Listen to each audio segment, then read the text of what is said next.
तेजस्वी, शुद्ध स्वभाव वाला, प्रसन्नचित्त और आत्मसंयमी विरक्त अवस्था को प्राप्त नहीं हो सकता। इसीलिए जीवन लक्ष्य प्राप्ति हेतु वे संतोष और धैर्य द्वारा अपने प्रति, परिवार व समाज के प्रति कर्तव्य पालन की महत्ता को समझते हैं।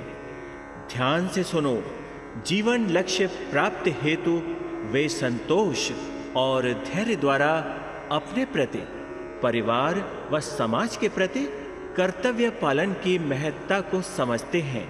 वे जानते हैं कि संतोष की भांति धैर्य भी मनुष्य के मूल आवश्यक गुण समभाव, समदृष्टि को श्रृंगारते हुए और निखारता है तथा वर्ताव में लाने का बुद्धिबल अर्थात विचार शक्ति प्रदान करता है। वे धीर मति अपनी सोचने समझने की शक्ति के बल पर बुद्धिमान, न्यायवान, उदार, दयावान, गुणवान तथा पुण्यवान यानी सबकी भलाई करने वाले परोपकारी और साहसी होते हैं। आगे सुनो, वे ये भी जानते हैं कि धैर्य बुद्धि को स्थिरता प्रदान करता है, जिससे संकल्प कुसंगी सजन और संगी बन जाता है। धैर्यवान कभी भी उत्तेजित नहीं होता, सदा स्थिर रहता है। इसलिए पवित्र या शुद्ध आचार विचार से रहने के लिए धैर्य की आवश्यकता होती है। पौरुष द्वारा ही मनुष्य की पूरी ऊंचाई यानी सामर्थ्य का पता चलता है और मनुष्य केवल धैर्य द्वारा ही इस बल को प्राप्त कर सामर्थ्यवान हो सकता है। याद रहे, धैर्य धारण करने वाला यानी सब्र करने वाला ही संतोषी कहलाता है। धैर्यवान ही अपनी विचार शक्ति से अपने असली रूप में स्थिर रह सकता है।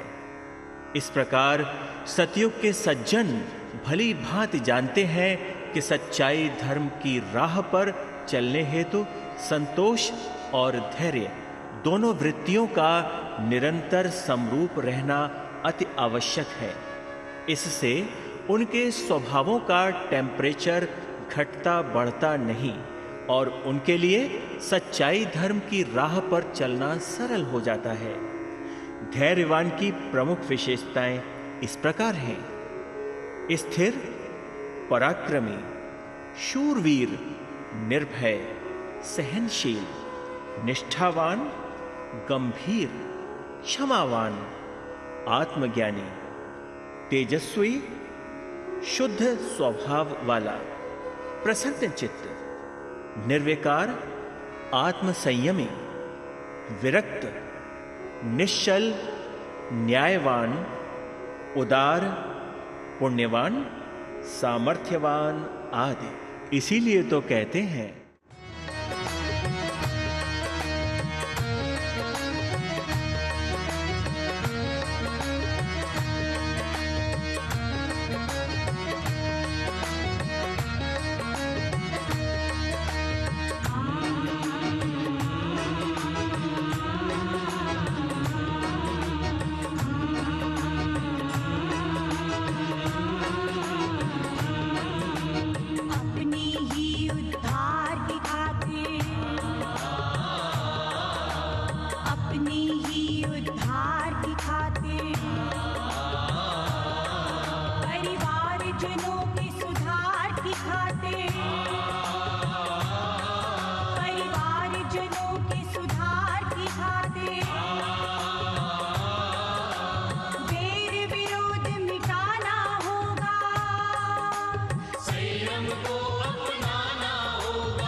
लक्ष्य पाने की खातिर, जीवन लक्ष्य पाने की